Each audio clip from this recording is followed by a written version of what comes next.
Praise the lord. హల్లెలూయా. దేవుని పరిశుద్ధ నామానికే మహిమ ఘనత ప్రభావములు కలుగునుగాక. ప్రియమైన దేవుని బిడ్డలారా, మన ప్రభువును రక్షకుడైన యేసుక్రీస్తు వారి శుభనామములో మీ అందరికీ వందనాలు చెల్లిస్తూ ఉన్నాను. సమయంలో ఈ కార్యక్రమం చూస్తున్న ప్రియులందరికీ కూడా ప్రభు పేరిట శుభాభివందనాలు. ఈరోజు పరిశుద్ధ గ్రంథంలో నుండి ఒక ప్రత్యేకమైనటువంటి ఒక భాగాన్ని మనము ఒక వ్యక్తిని గురించి మనము ధ్యానించుకుందాం. చిన్న ప్రార్థన చేసుకుందాం. దానికి పరిశుద్ధుడ ప్రేమమేడ మీ స్తోత్రాలు. ఈరోజు ప్రభా ఈ వాక్య ధ్యానంలో ఉన్నటువంటి అంశాలను బయలుపరిచి అందరితో మీరు స్పష్టంగా మాట్లాడుతున్నట్టు మీ దాసుని పక్షం నిలబెట్టండి. యేసు నామములో ప్రార్థిస్తున్నాను తండ్రి. ఆమేన్, ఆమేన్, ఆమేన్. హల్లెలూయా. చూడండి ప్రియ దేవుని బిడ్డలారా, ఈరోజు మనం ధ్యానిస్తున్నటువంటి వ్యక్తి ఎవరయ్యా అంటే పరిసయ్యుడు అనేటువంటి ఒక వ్యక్తిని మనము ధ్యానిస్తున్నాము. ఈ పరిసయ్యుడు అనేటువంటి పదానికి మూల భాష వేరుపరచబడినవాడు లేదా ప్రత్యేకించబడినవాడు. ఈ మాటల్లో ఉన్నటువంటి దాన్ని మనం గమనిస్తే మోషే ధర్మశాస్త్రంలో అక్షరాల పాటిస్తామని ప్రతిజ్ఞ చేసిన వారు పరిసయ్యులు. మోషే ఇచ్చినటువంటి ధర్మశాస్త్రంలో ఉన్నటువంటి సత్యాన్ని ప్రతిదీ కూడా తూచా తప్పకుండా మేము పాటిస్తాము, దాన్ని మేము చేస్తాము అని వారి యొక్క వర్గంలో వారికి ఉన్నటువంటి ప్రగాఢమైనటువంటి నమ్మకము, విశ్వాసం. అయితే ఈ పరిసయ్యుల గురించి ఒక మాట మనం ధ్యానించినప్పుడు ప్రతి దేవుని బిడ్డలారా, కాబట్టి వారు సమస్తాన్ని అనుసరిస్తున్నామని జనులకు తెలియజేయాలని చాలా ప్రయత్నాలు చేసేవారు. ఈ పరిసయ్యులు అనబడినటువంటి వారు దేవుని చిత్త ప్రకారంగా మోషేకి అనుగ్రహించబడినటువంటి ధర్మశాస్త్రంలో ఏవేవైతే దేవుడు ఆజ్ఞాపించాడో వాటన్నిటిని మేము తూచా తప్పకుండా చేస్తూ ఉంటాము. కనుక ఆ యొక్క భాగ్యము, ధన్యత మాకు మాత్రమే చెందుతుందని వారిగా అతిశయపడేటువంటి వర్గము ఎవరు? ఈ పరిసయ్యులు అనబడినటువంటి వారు. వారికి ఉన్నటువంటిది రెండో విషయం ఏంటంటే, ప్రభు ఒక మాట అంటారు, నేను పరిశుద్ధుడని నన్ను కనుక మీరు పరిశుద్ధులయ్యుండుడి అని లేవికాండం 11వ అధ్యాయము 45వ వచనంలో వ్రాయబడిన ప్రకారంగా వాళ్ళు మేము కూడా దేవుని యొక్క చిత్త ప్రకారంగా నడుస్తున్నాము, మేము కూడా పరిశుద్ధులమే, మేము కూడా చాలా పరిశుద్ధులమే. కాబట్టి మాకంటే పరిశుద్ధులు ఇంకెవరు ఉండరు, మాకంటే గొప్పవారు ఎవరు ఉండరు, మాకంటే యోగ్యమైనటువంటి వారు ఇంకెవరు ఉండరు భూమి మీద అన్నట్టుగా తమకు తాముగానే హెచ్చించుకునేటువంటి వర్గము ఈ పరిసయ్య వర్గము. కారణం ఏంటంటే వేరుపరచబడినవాడు కదా, ప్రత్యేకించబడినవాడు కదా. మోషే ధర్మశాస్త్రాన్ని పాటిస్తున్నామని తనకు తానుగా చెప్పుకుంటున్నటువంటి వర్గం కదా. ఈ దినాల్లో కూడా ప్రియ దేవుని బిడ్డలారా, యేసుప్రభు వారు చెప్పిన మాటలు మనం గమనించాలి. యేసుప్రభు మనకి ఇచ్చినటువంటి ఆజ్ఞల్లో శ్రేష్టమైనది ఏంటంటే, శాస్త్రుల నీతి కంటేనూ పరిసయ్యుల నీతి కంటేనూ మీ నీతి ఎక్కువగా ఉండాలి అని యేసుప్రభు వారు బోధించారు మనకు. అది గుర్తుంటుంది, మనకు తెలుసు. అందు గురించే వాళ్ళకున్నటువంటి ఏంటంటే, దేవుడిచ్చిన ఆజ్ఞను వారు అనుసరిస్తున్నారని చెప్పడానికి ఆహారం తినడానికి ముందు వారు చేతులు కడుక్కునేవారు. మూడో విషయం ఏంటంటే, వీళ్ళు ఆహారము తినే ముందు, భోజనం చేసే ముందు పరిసయ్యుల యొక్క మూడో నీతి ఏంటంటే చేతులు కడుక్కోవడం. శుభ్రంగా చేతులు కడుక్కోవడం తప్పేం కాదు. ఆ చేతులు కడుక్కోవడం అనేటువంటిది దానిని కూడా వాళ్ళు ప్రజల మీద రుద్ది మీకంటే మేమే గొప్పవారం అన్నట్లుగా వాళ్ళు ఈ విధంగా చేస్తూ ఉండేవారు. చూడండి, అక్కడ చేతులు కడుక్కుని వారు బయటికి వెళ్ళి వస్తే స్నానం చేసిన తర్వాతే తినేవాళ్ళు. బయటికి ఎక్కడికైనా వెళ్ళారనుకోండి, బజారుకో లేకపోతే కూరగాయలు కొనటానికో, ఎక్కడికైనా వెళ్ళి వచ్చేటప్పుడు రాగానే వాళ్ళు ఏం చేస్తారంటే కాళ్ళు చేతులు కడుక్కొని ఆ తర్వాత స్నానం చేసిన తర్వాత కూడా భోజనం దగ్గర కూర్చొని కూడా మళ్ళా చేతులు కడుక్కొని, అంటే శుభ్రత, పరిశుభ్రత, అతి పరిశుభ్రత. అంటే ఒక వ్యక్తి శుభ్రతను పాటిస్తున్నాడంటే క్రమంగా ఉన్నాడు అని అర్థం. పరిశుభ్రత పాటిస్తున్నాడు అని అంటే జాగ్రత్తగా ఉంటున్నాడని అర్థం. అతి పరిశుద్ధ పాటిస్తున్నాడు అంటే అదొక విధమైనటువంటి మానసికమైనటువంటి వ్యాధిగా మానసిక వైద్యులు చెప్తుంటారు. కొంతమంది ఇళ్లలో చూడండి, అత్తాకోడల మధ్య కొంతమంది అంట్లు తోమినా కానీ ఈ అంట్లు ఏమి ఇటు కడిగామని చెప్పి అత్తగారు మళ్ళా కడుగుతూ ఉంటుంది ఒక ఆమె. అత్తగారు అంట్లు తోమితే కోడలు కూడా ఏమి ఇట్లా తోమేమో మా ఇంట్లో ఇట్లా మళ్ళీ తోముతుంటుంది కోడలు. ప్రియ దేవుని బిడ్డలారా, ఈ విధమైనటువంటి ఒక్కరి మీద ఒకరి డామినేట్ చేసుకోవటం, ఈ పరిశీలన అనబడినటువంటి వారు సమాజం మీద డామినేట్ చేశారు. సమాజం మీద వారి యొక్క ప్రతాపాన్ని చూపిస్తూ ఉండేవారు. ఎందుకంటే మేము పరిశుద్ధపరచబడిన వారము, దేవుడు పరిశుద్ధుడు కనుక మేము పరిశుద్ధులుగా ఉంటాము. బజార్కి వెళ్ళి వచ్చిన తర్వాత కాళ్ళు కడుక్కుంటాము, ఆ తర్వాత స్నానం చేస్తాము, భోజనానికి కూర్చున్నప్పుడు మళ్ళా చేతులు కడుక్కుంటాము. ఈ విధంగా వాళ్ళు, అంతేకాక ఇత్తడి, మట్టి మొదలైన పాత్రలను శుభ్రం చేయటంలో ఎంతో శ్రద్ధ కనిపించేవారు. వీళ్ళలో ఉన్నటువంటిది ఇంకోటి ఏంటంటే ప్రతి పాత్ర కూడా, మట్టి పాత్ర కానివ్వండి, ఇత్తడి పాత్ర కానివ్వండి, కంచుది కానివ్వండి, పైకి బాగా నీట్గా తోముతూ ఉంటారు. పైకి మటుకు చాలా శుభ్రంగా ఎంత నీట్గా తోముతారంటే, అందుకే ప్రభువారండి మీరు పాత్రలు పైనే దోముతారు, లోన దోపుతో నిండి ఉన్నది అని అంటాడు. లోన అంతా చిలుము పట్టిపోయి ఉంటాయి. కొన్ని గృహాల్లో చూడండి, బిందులు, ఇత్తడి పాత్రలు చూసినప్పుడు ఎట్లాగుంటాయి అంటే అవి చిలుము పట్టిపోయి ఉంటాయి. లోపల పైకి మటుకు దగ్గ మెరుస్తూ ఉంటాయి. అంటే పరిశీలన నీతి ఏంటంటే పైకి కనబడటానికి కానీ లోపల ఏ విధమైనటువంటి పవిత్రత, పరిశుద్ధత లేనటువంటి వ్యక్తులుగా వాళ్ళు మనకు కనబడుతూ ఉంటారు.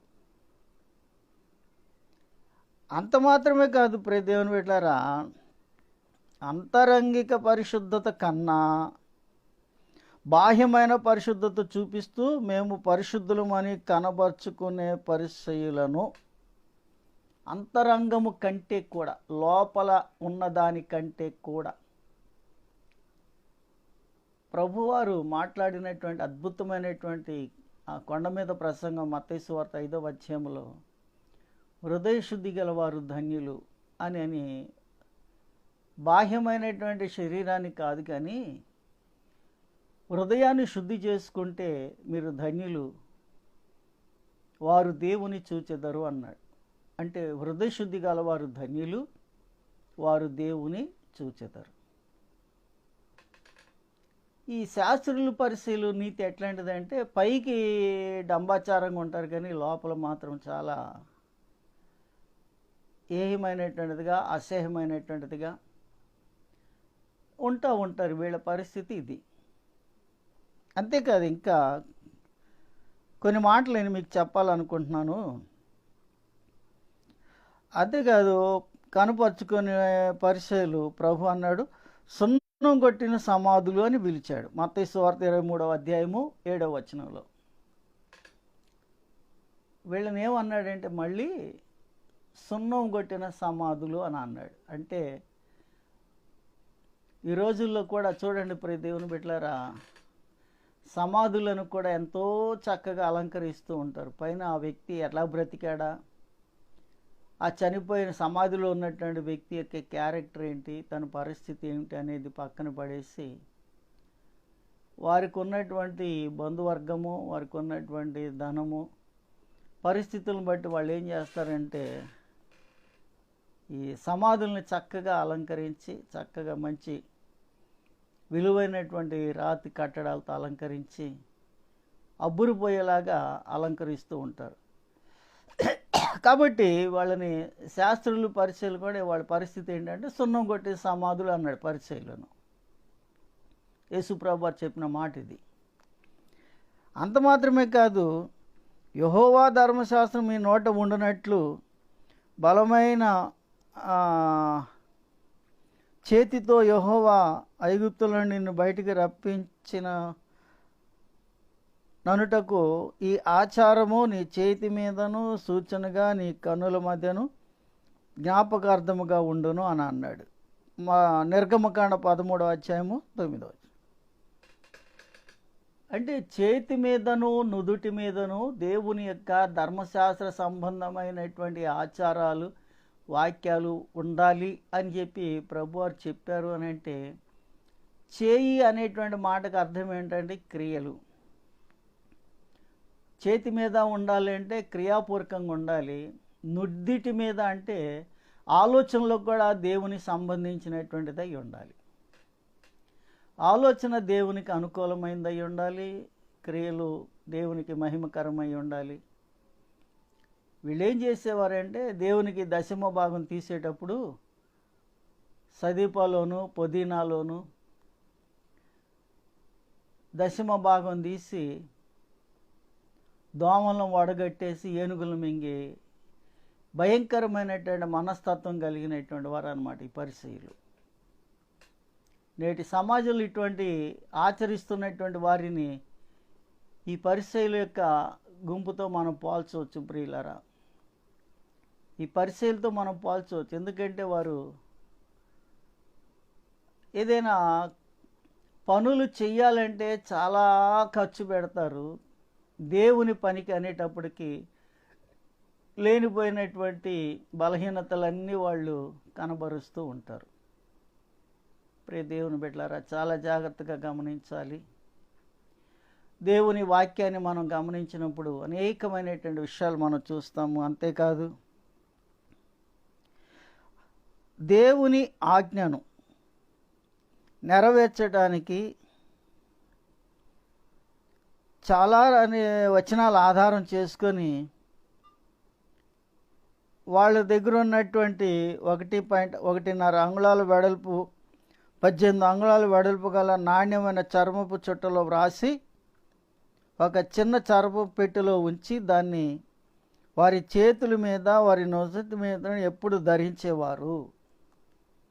అంటే చేతి మీద పట్టిలాగా, నుదుటికి ఇట్లాగా వాళ్ళు ఈ ధరించి ధర్మశాస్త్రాన్ని కనబర్చుకోవాలి. ఎందుకంటే వీళ్ళకి ఈ లేకపోతే వీళ్ళ శాస్త్రులు ఈ పరిశీలు అనుకోరు. వీళ్ళకు ఏంటంటే అవి పెట్టుకొని ఉంటేనే వాళ్ళని పరిశీలు అంటారు, లేకపోతే వాళ్ళని పరిశీలు అని చెప్పి సమాజం గుర్తించదు. క్రియలు ఎట్లాగొన్నా సరే అవి పెట్టుకొని వెళ్ళాలి. ముందు వాళ్ళకి బజార్లోకి వెళ్ళేటప్పటికి అవి వేసుకొని వెళ్తే ఈయన వస్తున్నాడు తప్పుకోండి అని వాళ్ళకు ఒక లేని గౌరవాన్ని కూడగట్టుకోవాల్సిన పరిస్థితులు ఉండే ఆ దినాల్లో. అంతేకాదు ప్రియ దేవుని బిడ్డలారా, సాధారణంగా ప్రార్థన చేసే సమయంలో వాటిని పురుషులు ధరించేవారు. తక్కిన వారు తమ చూడాలని రక్షరేఖలు వెడల్పుగాను తమ చెంగులు పెద్దవిగాను చేసుకొని దీన ప్రార్థన చేస్తూ ఉండేవారు. ఈ రక్షరేఖలు చెప్పబడినటువంటి ధర్మశాస్త్ర సూక్తులు ఉన్నాయి చూసారా, చేతి మీదను నుదిటి మీద ఉండాలని. వాళ్ళు ఏం చేసేవారంటే రక్షరేఖలు పెద్దవిగా వచ్చే వాళ్ళకి కనబడాలని, వాళ్ళ చెంగులు పెద్దవిగా, వారికి ఉన్నటువంటి అంగీలు పెద్దవిగా చేసి, అందరికంటే నేను పెద్ద పాస్టర్ గారిని, సమాజంలో అందరికంటే నేను చాలా గొప్పవాడిని, నేను ఎంత గొప్పవాడినో వీళ్ళందరూ ఆ దేవాలయంలో ఎంటర్ అవగానే ఇంకా ప్రార్థనలు మొదలు పెడతారు. జనాన్ని చూసి ప్రార్థనలు మొదలు పెడతారు. దీన ప్రార్థనలు, మామూలు ప్రార్థనలు కాదు వీళ్ళు చేసేది. ఎవరు? ఈ పరిసయ్యులండి. ఈ పరిసయ్యుల యొక్క ధోరణి చాలా బాధాకరం అనిపించింది యేసుప్రభు వారికి. ఆ దినాల్లో వీళ్ళు చూసి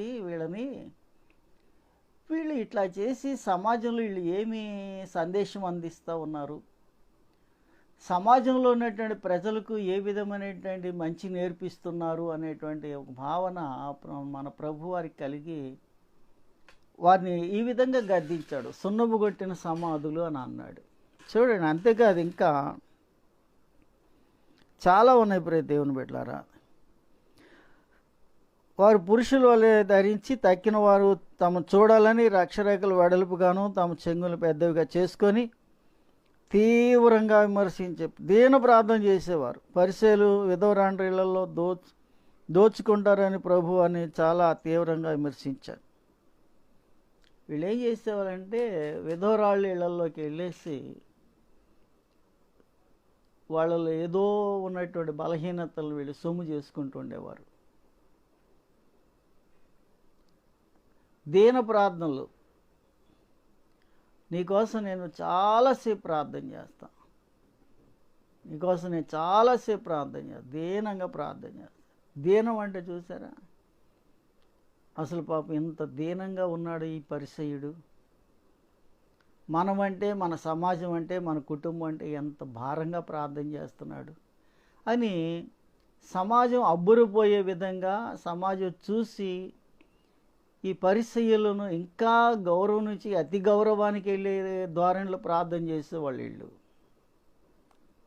అంతేకాదు ప్రతి తీవ్రంగా విమర్శించేవారు. ఎవరిని? ప్రభువారు వారిని చాలా తీవ్రంగా విమర్శించాడు. తులసి, పునాది, సొంపు, జీలకర్ర మొదలగు వాటిలో దశంభాగాలు, ప్రగల్భాలు పలుకుతున్న పరిసయ్యులు న్యాయము, కటాక్షము, నమ్మకత్వాన్ని వదిలేశారు.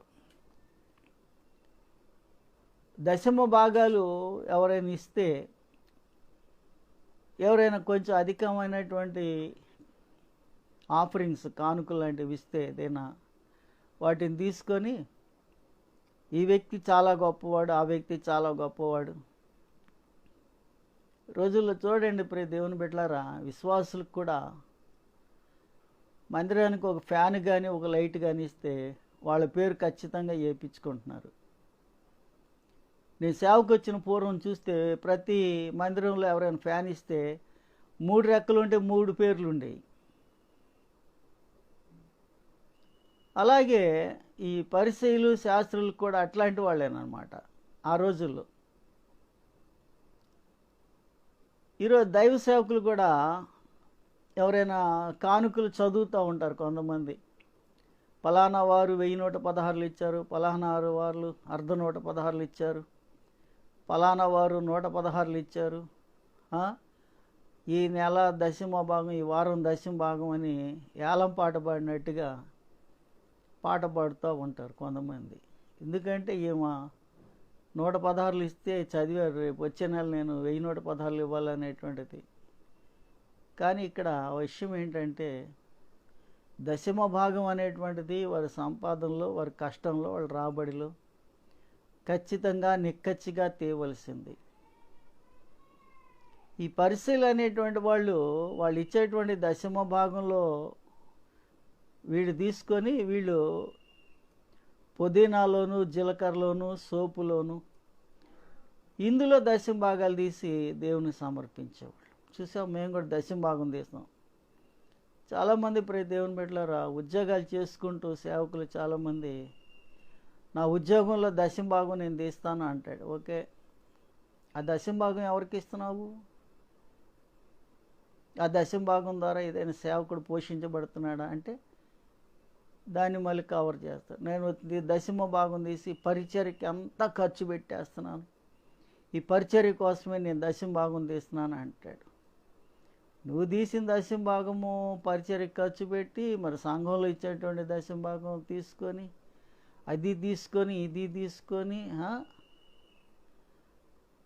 విశ్వాసులు ఇచ్చే దశమ భాగం సేవకునికి చెందాలి, దేవుని పేరట ఇచ్చేది. మరి నువ్వు తీసిన ఉద్యోగంలో తీసిన దశమ భాగం ఏ సేవకుడికి ఇస్తున్నాడు? నువ్వే ఉద్యోగస్తుడివి, నువ్వే సేవకుడివి, నువ్వే పరిచయుడివి, నువ్వే విశ్వాసివి. అన్ని పాత్రలు ఒకటే పోషిస్తూ ఉంటే ఎట్లాగా? అంతేకాదు ప్రియులారా, ఇక్కడ ఒక విషయం ఏంటంటే తామే గుడ్డివారయ్యుండి త్రోవ చూపుతున్నారని ప్రభువు సూచించాడు. తమ కపట భక్తిని బట్టబయలు చేసిన ప్రభువారు అత్యధికంగా ద్వేషించిన వారు. అందుకే ప్రభువును సిలువ వేయటానికి పరిశీలు పూనుకున్నారు. హల్లెలూయా. ప్రభువాన్ని సిలువ వేయటానికి శాస్త్రులు పరిశీలు యొక్క ఉద్దేశం ఏమిటంటే వీళ్ళు చేసే ప్రతి పనికి కూడా యేసు ప్రభువారు ఖండిస్తూ వచ్చారు. ఖండిస్తూ వస్తే సమాజంలో వీరికి ఉన్నటువంటి విలువ, గౌరవము. కాబట్టి ప్రియ దేవుని బిడ్డలారా, యేసు ప్రభువాన్ని సమాధి వేయటానికి గల సిలువ వేయటానికి గల మూలమైనటువంటి కారణం ఏంటంటే యేసు ప్రభువారిని మరి సిలువ వేస్తే కనుక సమాజంలో వాళ్ళకి విలువ ఉంటుంది, సిలువ వేయకపోతే మనకున్నటువంటి విలువ పడిపోతుంది అని చంపించాలి. ఏదో ఒక రకంగా యేసుప్రభుని చంపాలి. కాబట్టి ఈ పరిసయ్యులు అనేటువంటి వారు చాలా సమాజంలో ఆ దినాల్లో ప్రమాదకారులుగా ఉన్నారు ప్రియులారా. వాళ్ళు చెప్పుకునేది ఏంటంటే మేము పరిశుద్ధులము, దేవుడు పరిశుద్ధుడు కనుక మేము కూడా పరిశుద్ధంగా ఉంటున్నాము అని చెప్పుకునేటువంటి వాళ్ళు. కాబట్టి ఈనాటి క్రొత్త నిబంధన క్రైస్తవ్యము శాస్త్రులు పరిచయులు నీతి కంటే కూడా మన నీతి ఎక్కువగా కావాలని ప్రభు కోరుకుంటున్నాడు. దశమ భాగం తీయటంలో కానివ్వండి, ఆత్మీయ జీవితంలో కానివ్వండి, శాస్త్రులు పరిచయాల వల్ల పైన దోముకొని లోపల దోపు పెట్టుకునేటువంటి పరిస్థితులు ప్రభువుకి ఇష్టం ఉండవు. ఏదైనా విషయం ఉంటే యథార్థంగా మాట్లాడటం కానీ, ఏదైనా కార్యక్రమాలు ఉంటే ప్రభువుకు మన సంపాదనలో దశమ భాగం యథార్థంగా తీసి దేవుని పనికి నేను తీస్తున్నటువంటి దశమ భాగం దేవుని పనికి ఉపయోగకరంగా ఉంటుందనేటువంటి ఆలోచనతో మనం ఎప్పుడైతే చేస్తాం ప్రియులరా, దేవుడు అత్యధికమైనటువంటి కృపలో మనల్ని ఆశీర్దిస్తాడు. కాబట్టి శాస్త్రాలు పరిశీలన నీతి కంటే కూడా మన నీతి అధికమవునట్లుగా ప్రభు సన్నిధిలో ప్రార్థిద్దాం. దేవుడి మాటలు దీవించును గాక. ఆమేన్. ప్రార్థన, చిన్న ప్రార్థన చేద్దాం. పరిశుద్ధుడా తండ్రి, ప్రేమమేడ మీ స్తోత్రాలు. చెప్పబడిన మాటలు వింటున్నటువంటి వారు, చూస్తున్నటువంటి వారు జీవితాలు ఆత్మీయంగా బలపడి ఆశీర్దించడానికి యేసు ప్రభు వారి యొక్క బోధ ప్రకారం నడవటానికి కృపనిమ్మని యేసు నామములో ప్రార్థిస్తున్నాం తండ్రి. ఆమేన్. ఆమేన్. Praise the Lord. అందరికీ వందనాలు. మా కొరకు ప్రార్థన చేయండి.